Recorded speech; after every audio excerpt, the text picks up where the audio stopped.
అదే RTV app వార్తల్ని క్షణాల్లో చదివే అవకాశం ఉంటుంది. ఒక న్యూస్ పేపర్, ఒక టెలివిజన్ ఛానల్ మీ చేతుల్లో ఎప్పుడూ ఉంటాయి. మన మాన్య ముఖ్యమంత్రి గారు 1వ తారీఖు ఎన్టీఆర్ భరోసా పెన్షన్ ఇవ్వడానికి సత్యసాయి జిల్లా మడకశిర నియోజకవర్గంలోని ఈ గ్రామానికి వస్తున్నారు. ఆ సందర్భంగా మేము ఇక్కడ పర్యవేక్షణ చూడడానికి కార్యక్రమాలు ఏ విధంగా చేయాలనే ఉద్దేశంతో వచ్చాను. ఎందుకంటే మాట నిలబెట్టుకున్న ముఖ్యమంత్రి చంద్రబాబు నాయుడు గారిని చెప్పాలి. ఎందుకంటే ఆ రోజు జగన్మోహన్ రెడ్డి ఎన్నికల్లో చెప్పారు, చంద్రబాబు నాయుడు గారు 4000 పెన్షన్ ఇలేరు అన్నారు. అలాంటిది చంద్రబాబు నాయుడు గారు ముఖ్యమంత్రి అవుతారు. ఇంటి వద్దకే ఏప్రిల్ 1వ తారీఖు నుంచి ఏ విధంగా అయితే చెప్పారు, ఆ 3000 ఏప్రిల్, మే, జూన్తో పాటు 4000 లాస్ట్ 1వ తారీఖున 7000 పెన్షన్ ఇచ్చారు. ఈసారి కూడా 1వ తారీఖు ఇంటి వద్దకే పెన్షన్ స్వయాన చంద్రబాబు నాయుడు గారే ఈ ప్రాంతానికి వచ్చి ఇస్తున్నారన్న విషయాన్ని కూడా తెలియజేస్తున్నారు. ఎందుకంటే అభివృద్ధి ధ్యేయంగా ఈ రోజు తెలుగుదేశం ఎన్డీఏ ప్రభుత్వం పనిచేస్తారన్న విషయాన్ని కూడా తెలియజేస్తూ మాకు పెట్టాం.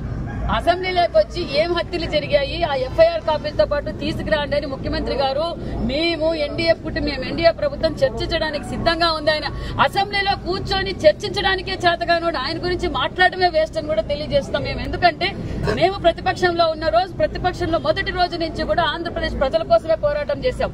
మరి ఈ రోజు జగన్మోహన్ రెడ్డి గారు కానీ విజయసాయి రెడ్డి గారు రమ్మనండి చర్చకి.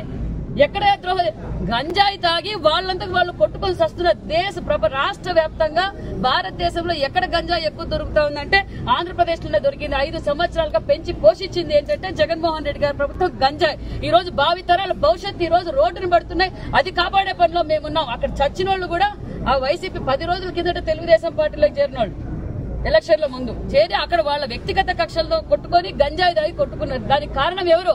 జగన్మోహన్ రెడ్డి గారు. విజయసాయి రెడ్డి, జగన్మోహన్ రెడ్డి ప్రజలకు జవాబు చెప్పాలి, మేము కాదు చెప్పాల్సింది. విజయసాయి రెడ్డికి శాంతి లేదు, శాంతిని కోల్పోయినాడు. శాంతి అంటే వేరే అనుకున్నారు, మనశ్శాంతిని కోల్పోయి పాపం పిచ్చి పట్టినట్లు నిన్న ఒక ట్వీట్ చూసినాం. తిరుమలలో వెంకయ్య చౌదరి ఏఈఓగా ఛార్జ్ తీసుకుంటానే ఖమ్మంలోకి పదవులని, తిరుపతి కలెక్టర్ గా రెడ్డి, ఎస్పీ గా రెడ్డి, టీటీడీ చైర్మన్ గా రెడ్డి, టుడా చైర్మన్ గా రెడ్డి, ధర్మారెడ్డి ఈవోగా ధర్మారెడ్డి, ఇంతమంది రెడ్లని, ఆర్డీఓ రెడ్డి, డిఎస్పీ రెడ్డి, ఇంతమంది తహసీల్దార్తో సహా అందరినీ రెడ్లను పెట్టుకుని ఒకే సామాజిక వర్గానికి అక్కడ పదవులు ఇచ్చి సామాజిక న్యాయం అని చెప్పి విర్రవీగిన విజయసాయి రెడ్డి తెలుగుదేశం ప్రభుత్వంలో సామాజిక న్యాయం, చంద్రబాబు నాయుడు గారి ప్రభుత్వంలో సామాజిక న్యాయం అంటేనే చంద్రబాబు గారితోనూ తెలుగుదేశం పార్టీతోనే సాధ్యం. ఖచ్చితంగా అన్ని కులాలకు ప్రాధాన్యత ఉంటుంది. ఆ కులాల జనాభా దామాసా ప్రకారం రాజకీయంగా గాని ప్రభుత్వంలో గాని ఖచ్చితంగా అందరికీ గుర్తింపు ఉంటుంది. ఇది జగన్మోహన్ రెడ్డి ప్రభుత్వం కాదు. 1100 నామినేటెడ్ పదవులు ఒకే సామాజిక వర్గానికి, రెడ్డి సామాజిక వర్గానికి ఇచ్చి పవరు లేని, నిధులు లేని, విధులు లేని, కార్యాలయాలు లేని పదవులు బీసీలకి, ఎస్సీలకి, ఎస్టీలకి ఇచ్చిన జగన్మోహన్ రెడ్డి ప్రభుత్వం కాదు ఇది.